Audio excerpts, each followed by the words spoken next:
Сайн хүүхдүүдээ би Жак байна. Хамтдаа үлгэрийн ертөнцөөр аялцгаая. За өнөөдрийн унших үлгэр бол Тааши. 7 хоног бүрийн бүтэнсэн өдөр болгон Таашигийн нэг цувралыг хүүхдүүд та нартай уншиж өгөхөөр шийдсэн. За ингээд хамтдаа үлгэрийн ертөнцөөр аялцгаая.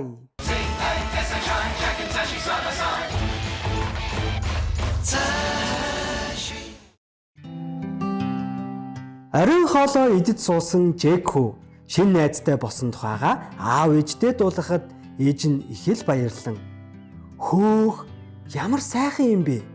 Найзыг чинь тэгээд хин гэдэм бэ?" гэж асуулаа. Жэк "Тааши гэдгээ тэр маш хоол газраас хун шувуу унаад ирсэн гинлээ" гэж хэллээ. Харин аав нь "Сонирхолтой юм боо. Тэр хүү чинь тэгээд хар хун унаж ирсэн юм уу? Цагаан хун унаж ирсэн юм уу?" гэж асуулаа. Жэк хариуд нь "Энд тэр яг ямар хамаатай юм бэ? Та дандаа буруу асуулт асуух юм" гэд толгоогоо сэгсэрлээ. Харин ээж нь инээмсэглэн "Тааши, яахлаараа хун унаж ийшээ ирдэг вүлээ?" хэмээн гайхсан байдлаар асуулаа. Таашид юу тохиолдсон талаар би та хоёрт ярьж өгье.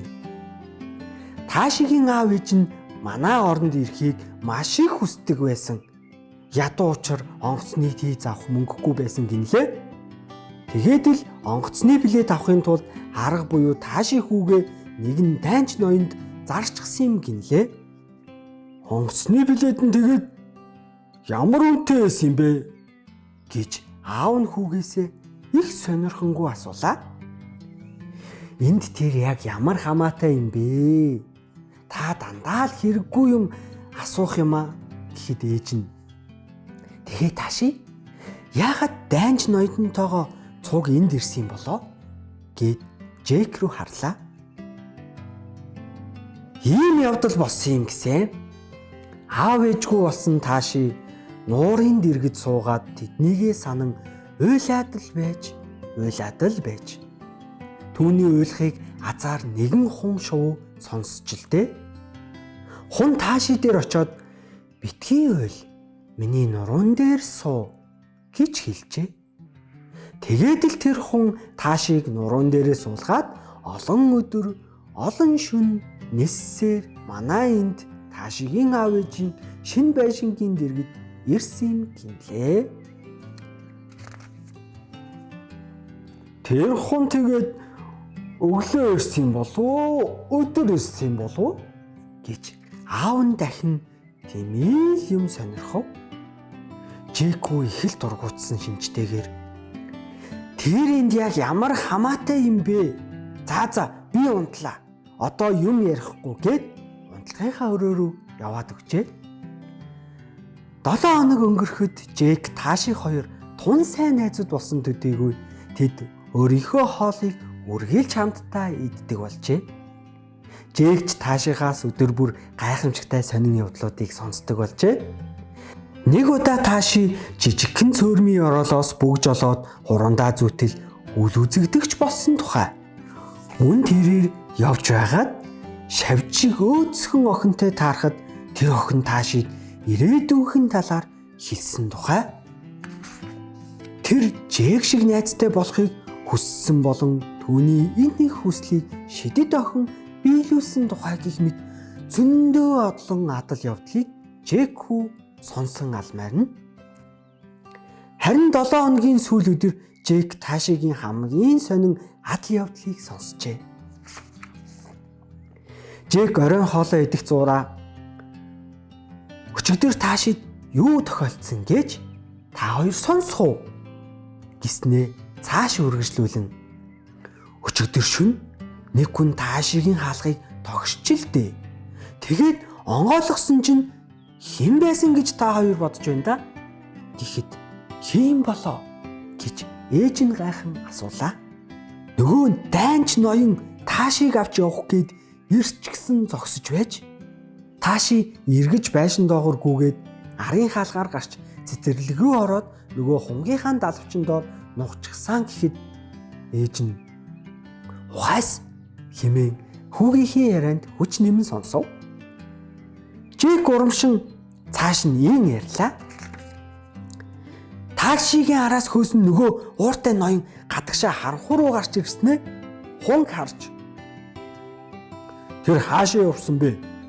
гэж хашгирсан гин. Хун хариуд нь "Хэрв та таашиг олмоор байвал доошоо цөөрөм рүү очоод энэ чулууг ус руу шидээрэй. Тэгээд усны долгио арилгахад таашигийн нуугдсан газар танд харагдах болно" гэж хэлжээ. Нөгөө даанч ноёнч тэгээд цөөрмийг олсон болов уу гэж ээж нь хүүгийнхээ яриг таслав.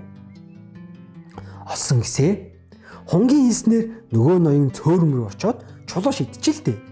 Гэвч усны долгио арилгахад тааши харагдахгүй.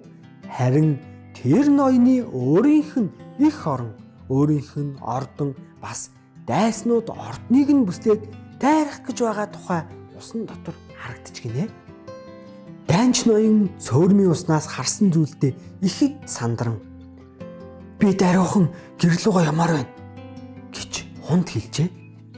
Хун хариуд нь "За, тэгвэл би таныг хүргээд өгье. Миний нуруунд дээр суу" гэж хэлээд далавчин доогоороо толгоогоо оруулан "Баяртай Тааши, би их орноо санаад байна. Чи зүгээр л өндөр өвсөн доор нуугдж байгаарай. Энэ ноён чамайг олж харахгүй.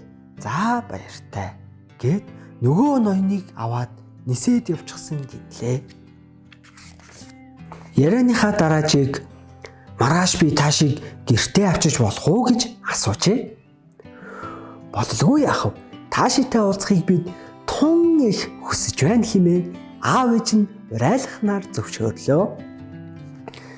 Тааши Жэйкэнд ирээд галтгооных нь өрөөнд түүнтэй цуг суун жимсний шүү суунгаа элдвийг ярилцаж байтал Жакийн ээж "Та хоёр цэцэрлэг тоглохгүй мүү гээ?" "Өө тэгье, би цэцэрлэгт хачин их дуртай" хэмээн Тааши яаран хариуллаа. "Хоёулаа луу бож тоглох уу?" гэж Жэйкийг хэлэхэд аав нь "Цэцэрлэгт луу байдаг гэж үү?" хэмээн асуулаа. Жэйк "Та дандаа л буруу асуулт асуух юм аа" гэснээ Таашитай хамт гараад явчихав. Гадагш гарч хаалгаа хаасны дараа Тааши "Ер нь бол аавын чинь зөв шүү. Одоо дэлхий дээр ямар ч луу үлдээгүй юм чинь би энэ тухай яаж мэдсэнийг чи таадаа" гэлээ. "Яаж мэдсэн юм бэ?" гэж Жэйкийг асуухад Тааши "Явцгаая. Би энэ дэлхийн хамгийн сүүлчийн лууг хэрхэн хуурсан тухайга чамд ярьж өгье" гэв. Жэйк Таашиг дагуулan Чинжүүний мод руу яв. Тэд өөрсдийн суух дуртай мөчир дээр авирч гарan тухлан сууцгаагаад өнөөх лууны тухай сонирхолтой яриагаа ийхүү өргөжлүүллээ. "Чи үнэхээр луутай таарлцсан гэж үү?" "Таарлцсан. Юу болсон талаар би чамд одоохон ярьж өгье. Эмээ маань намайг оройн хоолнд хэрэглэх хэдэн загас голоос бариад ирээч" гэж хэлсэн. "Тэр явдал танаа улсад болсон юм уу?" "Тийм ээ. Манай эмээ өөр улс руу явах дургүй л дээ. Намайг явахын өмнө эмээ маань "Тааши минь, чи юу ч хийж байлаа гэсэн голын эргээр явж болдгүй юм шүү. Голын тохой эргийн ирмэг нурж, усан дунах аюултай. Бас луунаас болгоомжилж, ийшээ тийшээ сайн харж ажиглаж яваарай" гэж хэлсэн. "Чи тэгэхээр гол явах замдаа луутай таарсан байх нэ?" Би талбай гатлан гол руу очиж оройн хоолнд хэрэглэх 5 загас барьсан юм л да. Дараа нь загаснуудаа муудахгүй шинээр байлгахын тулд загастай 2% ус хийж байтал гинэт бөөн утаа манарч харагдсан. Тэр утаа агуугаас дээш олгойдон уулын орой үед суунаглаж байсан юм а. "Хөөх, ямар амар юм бэ? Чи тэгээд л гэр рүүгээ зогсчихсон уу?" "Үгүй ээ. Би хойнгуудаа аваад уулууд авирч гараад тартал тэр агуу ман дээр миний урд өмнө хизээж харж байгаагүй маш том луу сууж байсан. Хөөх, чи өөрт нь олон луу харж байсан юм уу? Үгүй ээ. Би өмнө тийм ч олон луу харж байгаагүй л дээ. Бас ойрхоноос ч харж байгаагүй. Луу өөрийн галт амьсгаандаа шараад болгочихсон сайхан өнгөтэй мах идэж байсан. Миний уурыг ихэд үргэсэн. Би түнд ингэж хэлсэн. Чи миний аавын гахааг идчихсэн байх шүү дээ гэж хэлсэн. Тэгсэн тэр луу тэр надад тийм чухал биш ээ. Намайг сэргээх ямар нэгэн юм л надад хэрэгтэй байна гэдэг байгаа. Тэгэхээр би идмээ санагдлаа гэд гахаа идэж болд юм уу гэсэн чинь өнөөхлөө. Энд чинь лууны хийтгэл зүйлс штэ. Тийм болохоор би идэлгүй яах юм бэ гэж хэллээ. Би зөрөглөн хажууд нь очиж суугаад чи яагаад өөрийгөө сэргээх ямар нэгэн зүйл хэрэгтэй байна гэдэг юм бэ гэж асуулаа. Тэгтэл луу яагаад гэвэл би ганцаардаад байна. Би урд нь үннээр олуулаа шуугж хөгжилдсөн гэр бүлтэй байсан юм аа. Бид хөдөөхээр тал ой хөвчтэйгүр умбан шумбан нисч тосгоны оршин суугчдын үн хөлцгийг нь хагартал айлгаж тэдний гахаа, галуу, өвөө нарыг нь шүүрч аваад өөрсдийн галт амьсгалтаа шарж иддэг байлаа. Дараа нь дуулж өглөө нар гартал хүрхэцгэн шүү дээ. Ямар ч сайхан өдрүүд байгаа вэ? Тэгтэл нэг өдөр аав ээж хоёр маань хөгшөрч нас барсан. Харин би л үлдсэн бусад луунуудаа бариад идчихсэн юм аа. Тэгээд л би одоо ертөнцийн дээр үлдсэн сүүлчийн ганц луу болцоход байна.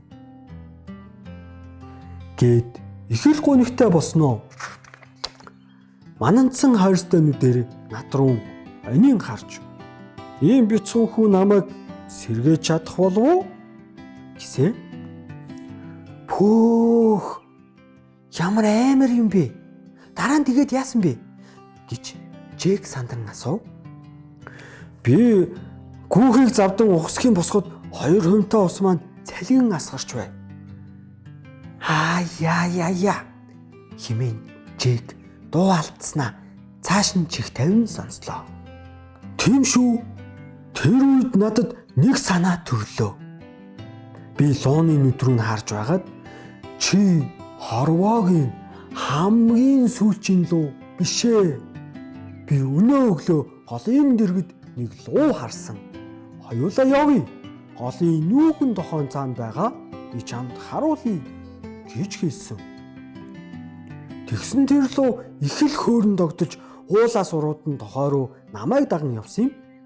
Тэр голын эрг игц бас тэгээд урамхай байсан л да. Луу эрг дээр ирж зогсоод энэ луу алгал байна да. Луу гол руу ордоггүй штэ гэхдээ би. Харин тэр луу бол гол руу орчихсон шүү. Чи эрг рүү тонгоогоод голын ус руу харах юм бол өөдөөс чинь харнаа гэлээ. Луу тоош тонгоож ус руу их л ичээнгүй ширтээд усны тусгалд өөрийгөө олж үзсэн мэтэж. Тэр баярсандаа байдаг үчээрээ галт амьсгалаараа түргэлэхэд усан туссан түүний дүрс мөн ч адил өөдөөс нь төргөж харагдан шүү дээ. Агуйн луу авраг том хайрс далавчаа хөдлөхөд усан доторч луу бас далавчаа хөдлөсөн нь ойлгомжтой.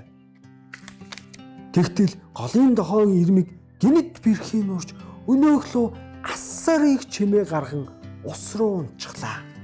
Голын уснаас лууны хэлбэртэй усан цагираг оргилж яг л лууны галт амьсгал дулаассан төмөр дээр ус асгарч байгаа юм шиг санагдсан шүү. Хөө. Ямар амар юм бэ? Чи тэгээд гэрүүгээ гүчгсэн үү? Тэгэлгүй яах вэ? Дэндүү орой болчихсон болохоор би шууд л гэрүүгээ гүчгсэн. Гэртээ хайртай эмээ маань чи загас барих гэж яасан хийх удаа гэж хэллээ. Чек жаахан гонигтайгаар түүх ингээд л төгсдөг юм байжээ. Гэхдээ одоо тосгон бүхлээрээ айх аюулгүй ард иргэд нь санаа зовох зүйлгүй болсон сайхан хэрэг гэж хэлв. Тийм шүү. Гэхдээ түүх бүр дуусаагүй. Тэр луу нэг аварга том найзтай байсан юм. Чинтуу гэдэг 2 том байшин нийлүүлсэн юм шиг асар том аварга бийтэй. Хөөх! Ямар сонирхолтой юм бэ? Тэгвэл тэр Чинтуугийн далаар маргааш надад ярьж өгч болно үсттэй. Хэмээн Жак шамдуулангуу асуулаа. Таашич мөн зөвшөөрлөө. Ингээд 2 хүү сууж байсан модноосоо буун гэр рүүгээ явцгаалаа. Ингээд бүгдээрээ хамтдаа дараа нь Чинтуу найзтайгаа адал явдлаар үргэлжилцгээе. Таашигийн үлгэртээ хамт байгаараа өгтөдөө үлгэрийн цаг ингээд төгсөж байна. Баяртай.